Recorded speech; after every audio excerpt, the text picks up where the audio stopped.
Thank you very much, Mr. Deputy Speaker. I hope the Honorable Annette Ferguson will take her seat because class is in session. The Honorable Member Annette Ferguson was physically absent from the debates all week until today.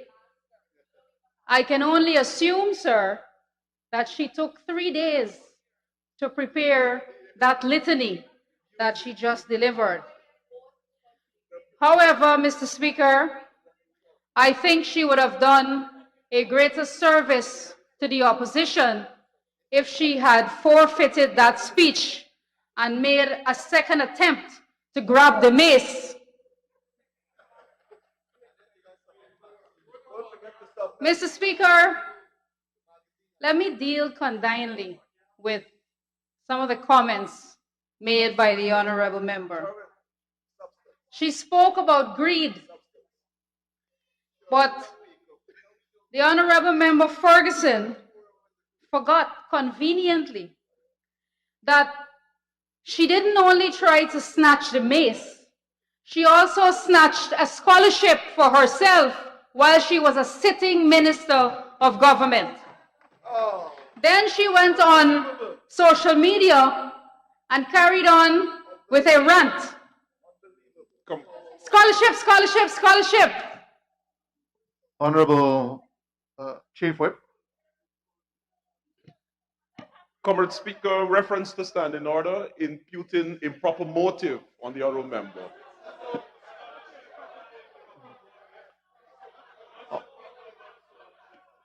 Honorable Minister, go ahead. Thank you, Mr. Speaker. She got a scholarship for herself, denying hundreds or thousands of Guyanese the same opportunity, yet she has the audacity to come to this house and speak about greed. Mr. Speaker, she also spoke about local government elections and that the PPPC is not calling local government elections. Mr. Speaker, she's clearly delusional, a word that she used in her presentation. Perhaps she is confusing the period, Honorable Member Ferguson, perhaps she's confusing the period of when the APNU AFC was in office and they controlled GCOM.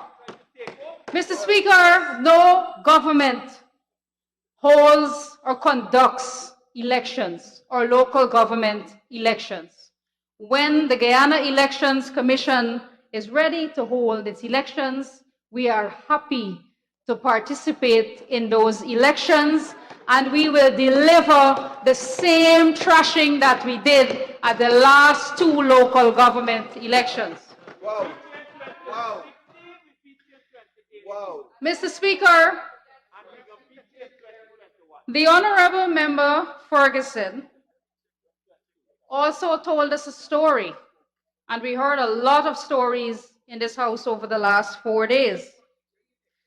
She held up an allocation letter for an allottee that received her allocation February 2nd, 2020. They delivered those house lots, as we have made public, almost 2,000 house lots in the year 2020, during the period when they were a caretaker government. But if you have, Mr. Speaker, common sense will tell you, if you have this letter and you were making a point that the allottee cannot access her land or she has not been given possession of her land, why wouldn't you state the area? Why not give full disclosure? You're standing in this house, give full disclosure. You know why she didn't give full disclosure? Because she knows why. She knows the problem with that area. She doesn't have to call the name of the area. I can call the name of the area. Mr. Speaker, I stand on a Honorable member, go ahead. Thank you very much, Mr. Speaker. Point of order, standing order 40B. Speak to the issue of elucidation. And that this honorable member is misleading the National Assembly. Honorable member, you would have to ask, I think, the honorable minister if she is willing to yield time to you to elucidate.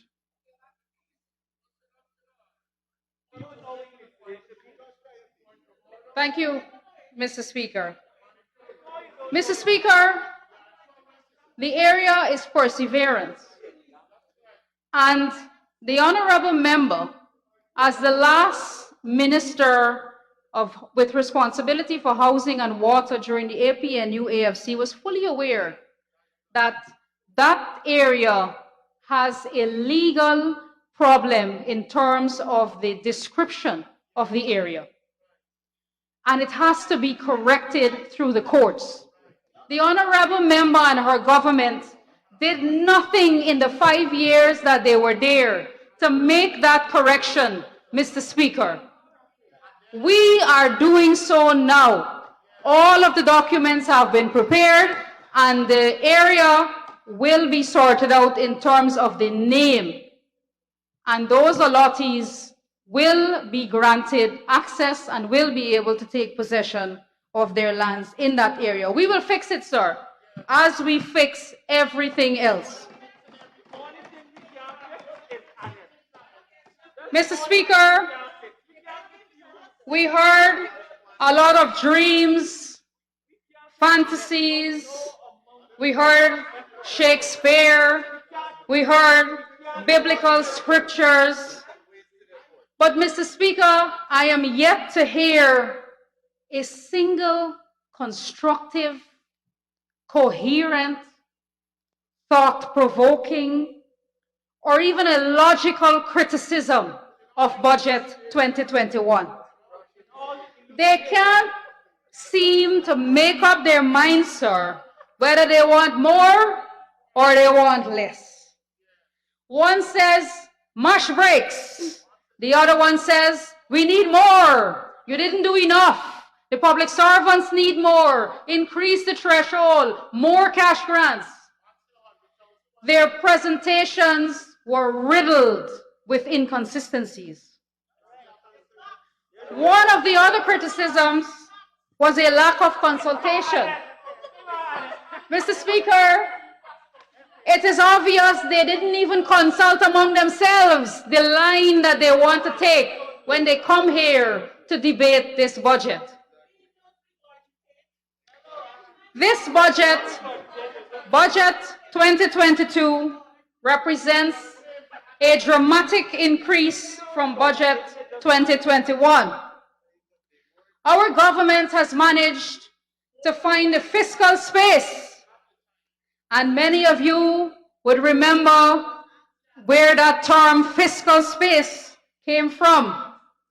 The then Minister of Finance, Winston Jordan, used that term when he said he couldn't find the fiscal space to continue the cash grant for the school children.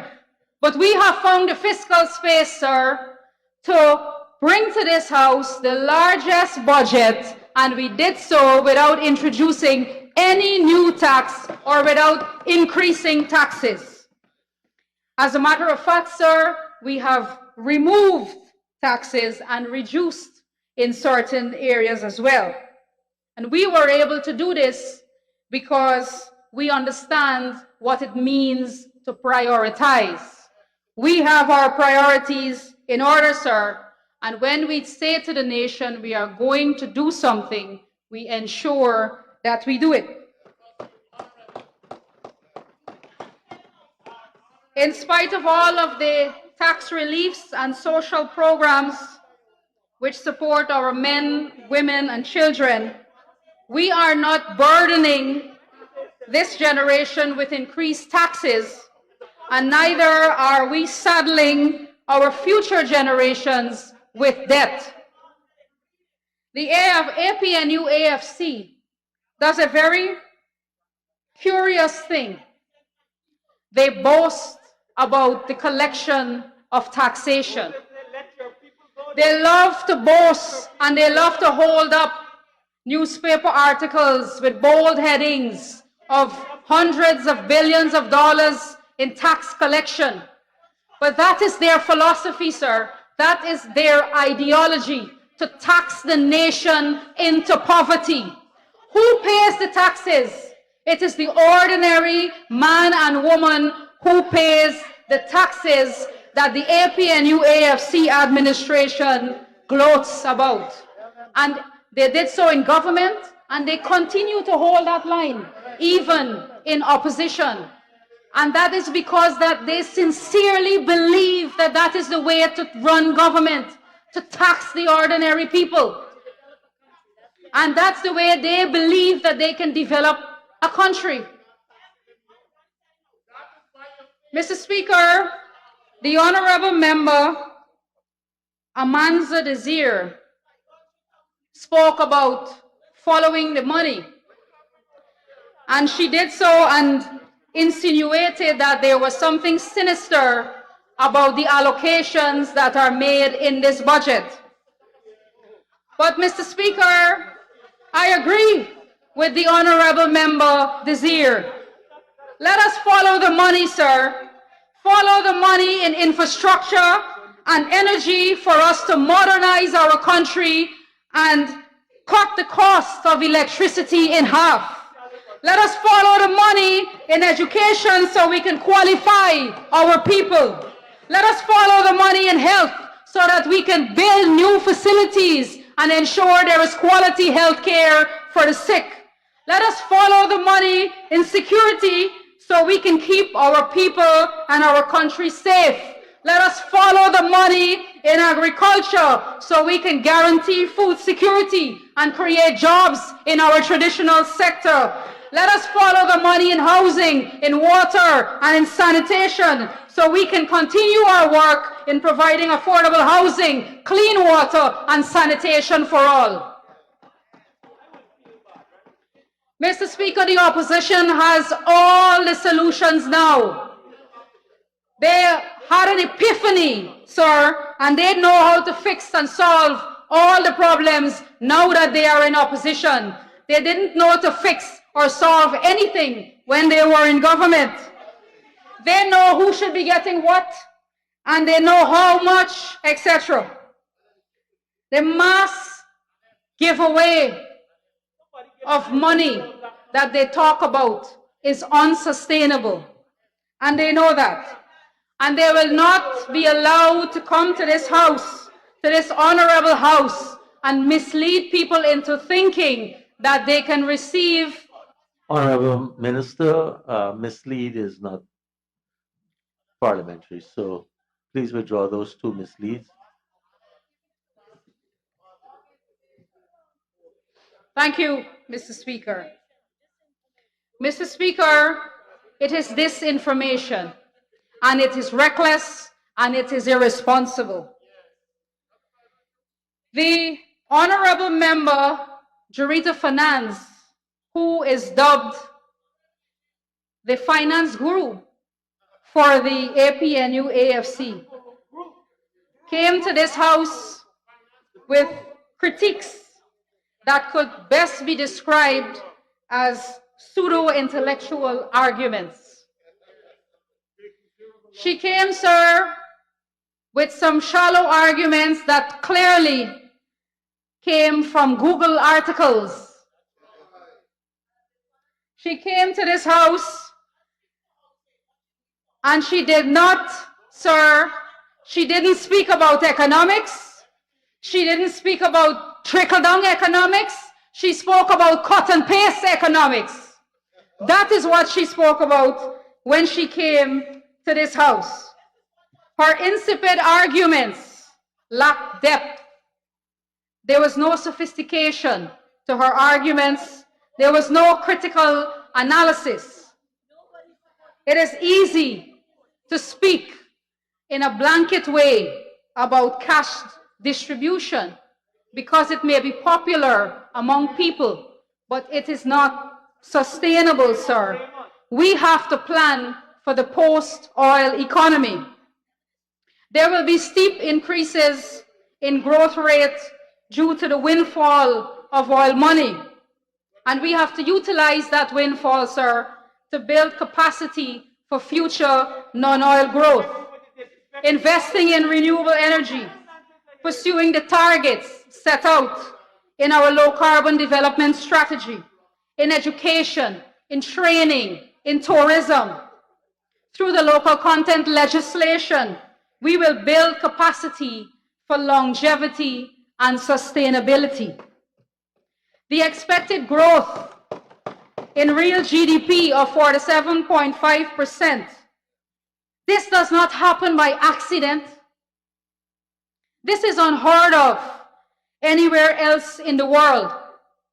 The growth in the construction sector, the growth in the production of sand that the Honorable Minister Ashley Singh spoke about, the growth in manufacturing, the growth in export, the growth in real estate loans. These things do not happen by accident, Mr. Speaker. It is the result of careful planning and implementation of our government's policies.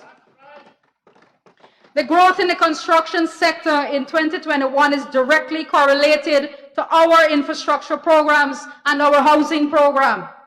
The $5 billion increase in real estate loans issued by commercial banks is directly correlated to our policy increase in mortgage ceilings and mortgage interest relief.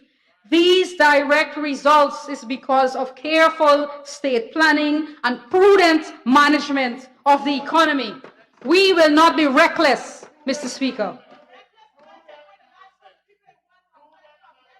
Mr. Speaker, every time we come to this House and we speak of a new project, or the Honorable Minister, the Honorable Attorney General introduces a new bill, we hear a chant from the other side.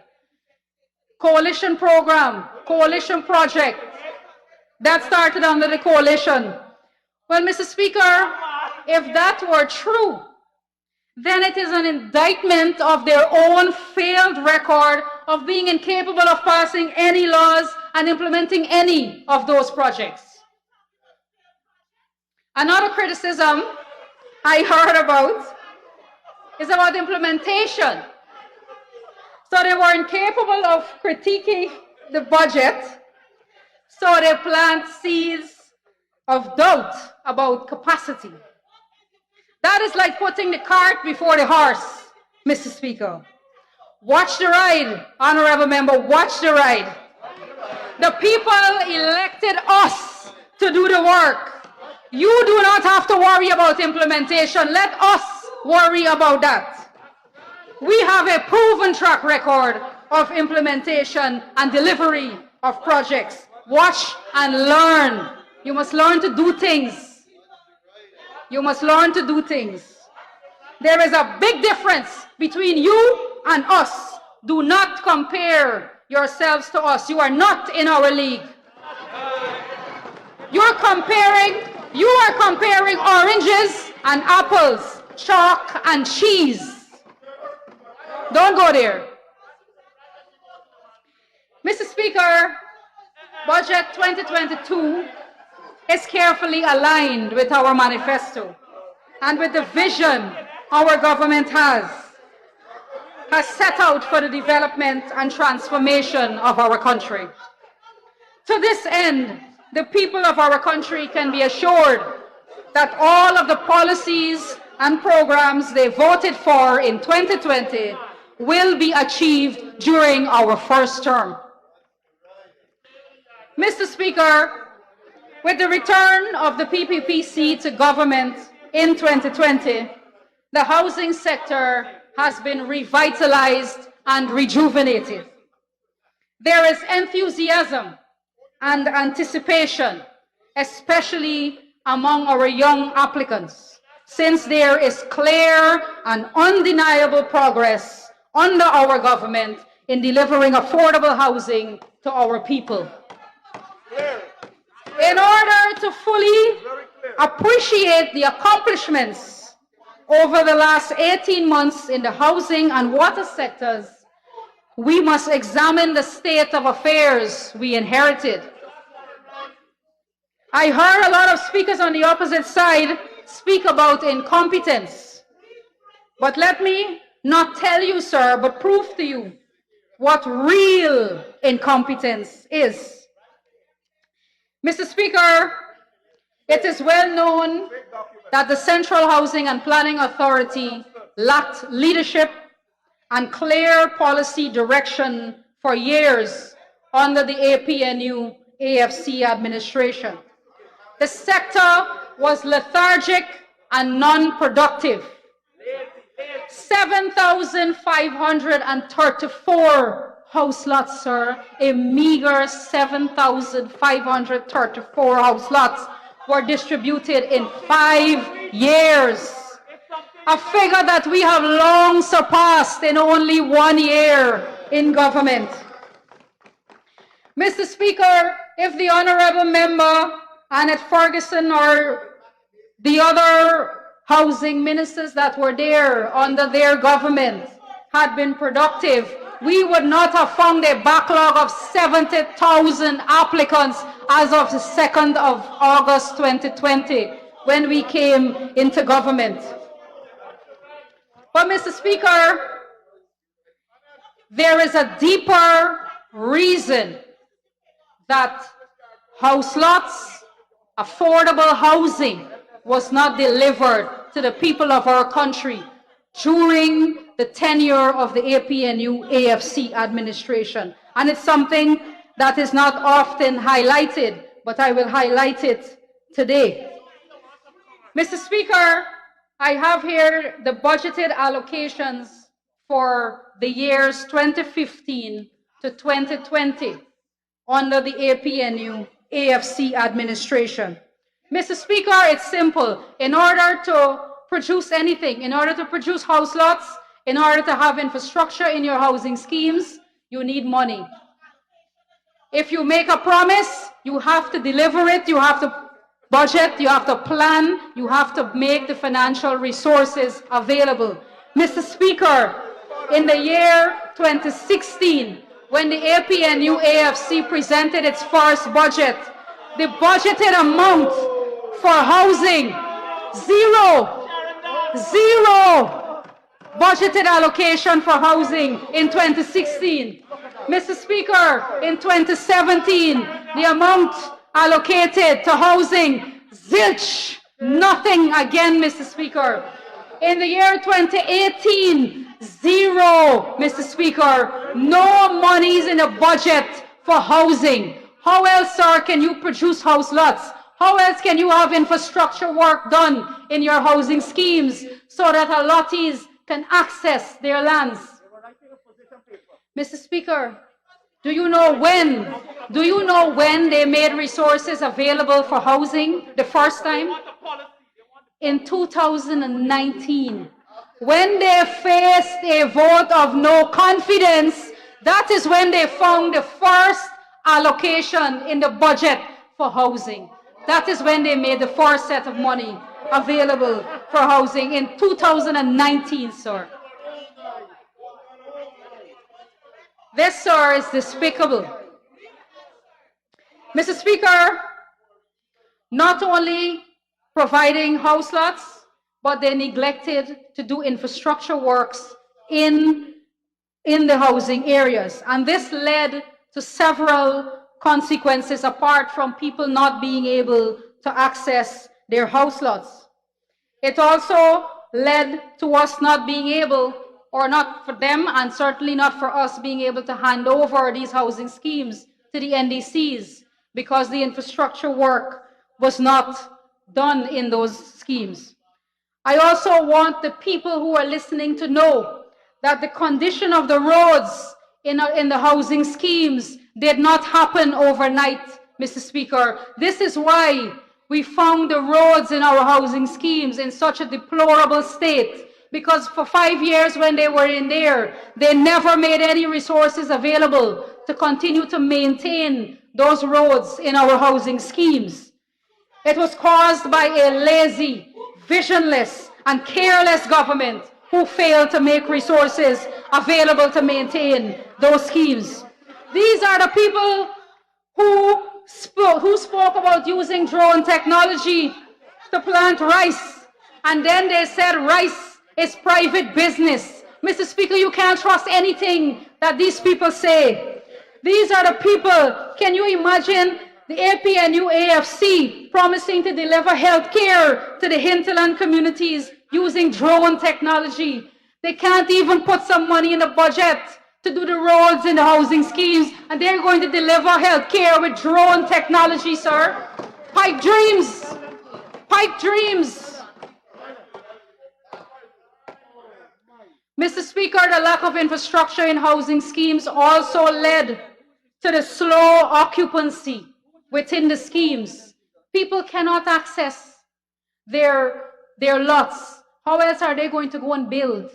Even if they can identify their lands, there is no drainage network, there was no water, no electricity. So that led to the slow occupancy in housing schemes. Not only were people denied infrastructure, sir, they were denied home ownership. They were denied home ownership. Mr. Speaker, another member, I think it was the Honorable Flubest, that spoke about the marginalization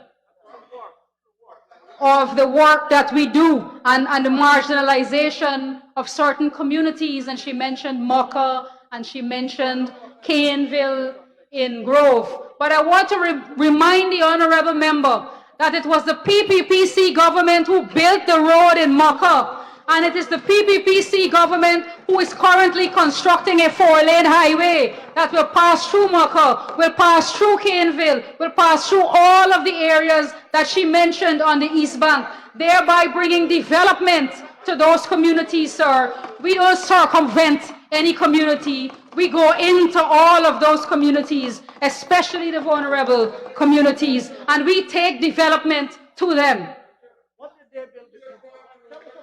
And then, Mr. Speaker, yes, let's talk about something that they did. Let's talk about something that they did.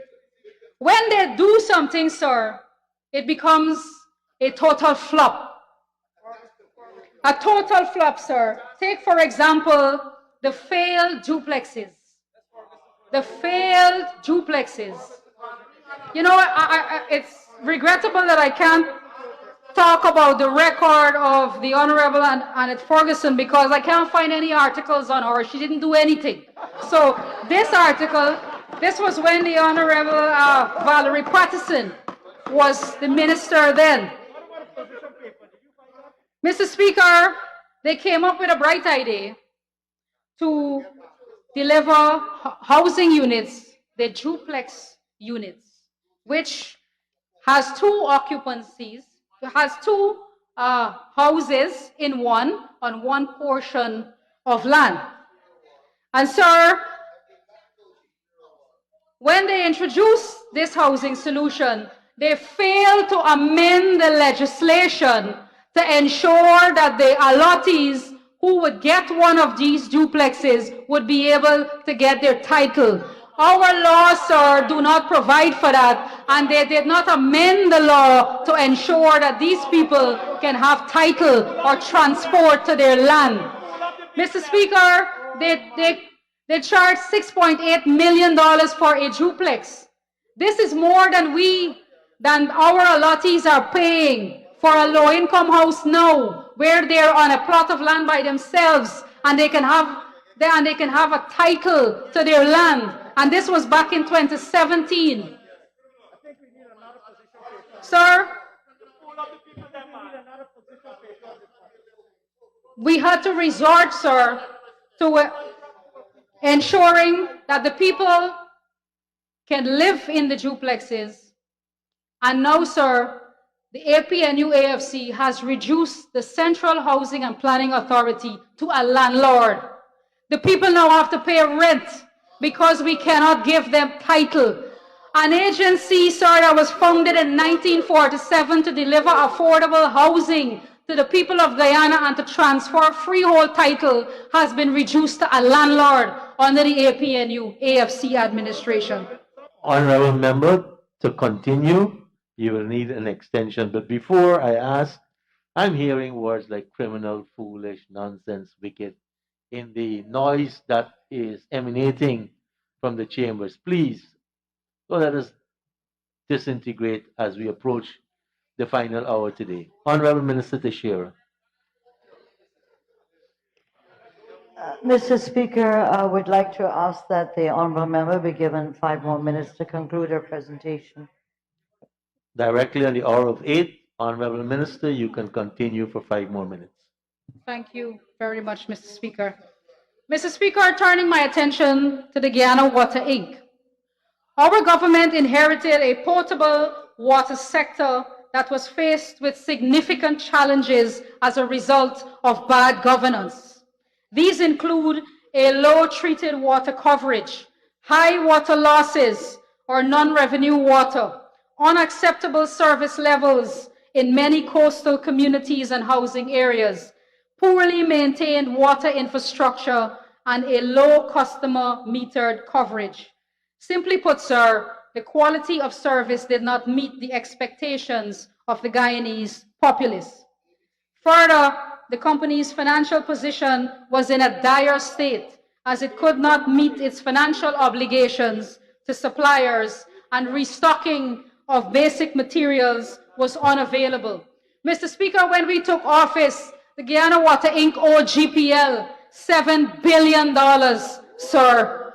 The company's ineffective leadership and lavish spending led to an increase in operating costs by $1.1 billion in the 5 years that they were in office. The bank balances decreased during those 5 years by $1.8 billion. There were 2 tariff increases under the APNU AFC, 2 water tariff increases, one in 2018 and one in 2019, which totaled 87%, sir, increase, 87% increase in water tariffs under the APNU AFC. The coalition did that, but they love poor people. An amount totaling $800 million was owed to suppliers. 4 years, financial statements were not audited. We are completing those, sir, from 2017 to now. The public procurement rules were being breached by the director then, Richard Van West Charles, to facilitate the purchase of a questionable water treatment chemical Sequest for iron content. Mr. Speaker, $1.8 billion was spent to procure this product, and the product was found to be ineffective in treating water in most of the wells. Mr. Speaker, so much for the transparency and accountability that the APNU speaks of. As a matter of fact, sir, the only transparent thing the coalition ever did was transparently rig elections. Mr. Speaker, no receipts or paper trail for those transactions were ever found. Over 5,000 customers were denied service connections because the basic inventory levels were not available, sir. Mr. Speaker, the most ridiculous one yet, the Guyana Water Inc. had a container on John Finance Wharf with well maintenance parts since 2017, sir. You know when it was cleared? When we came into government. It was cleared in September of 2020. It was parked on the wharf for all those years, sir. Nobody bothered to clear it so that we can ensure that we do the maintenance on our water treatment plants. Mr. Speaker, both the housing and water sectors reeked with incompetence and corruption. Mr. Speaker, the ministry's goal is to provide a better quality of life for all. In this vein, we take into consideration the commitments made by the People's Progressive Party civic government in its Elections Manifesto 2020. These promises are as follows: create 10,000 house lots annually, invest in supporting infrastructure in existing and new housing schemes, reverse VAT on building materials, facilitate affordable financing for home ownership, promote home ownership, particularly among youths and young professionals through tax and other incentives, promote partnerships and incentivize private sector involvement. Mr. Speaker, I am pleased to report to this House that to date, we have already accomplished all of the commitments I just listed from our manifesto, including the allocation of 10,000 house lots. And out of that, sir, 3,926 house lots went to women. Women in their own right. Women as the sole applicant with no co-applicant on their application. 3,926 women receive their allocation. Mr. Speaker, there are so many programs that I can stand here and elaborate on. Our core home program, our housing construction program, our community employment stimulation program, where we are in vulnerable communities, giving jobs to people to build building blocks to participate in the construction sector. Mr. Speaker, we will also see the building of new water treatment plants. And I can go on. I know that my time is up, sir. And Mr. Speaker, to sum up, our competence, capability, experience, and track record on implementation and execution should bring comfort and assure all Guyanese that the plans, programs, policies, and projects contained in Budget 2022 are achievable and will be achieved. Thank you very much, sir. I fully endorse Budget 2022 and commend it for passage in this House.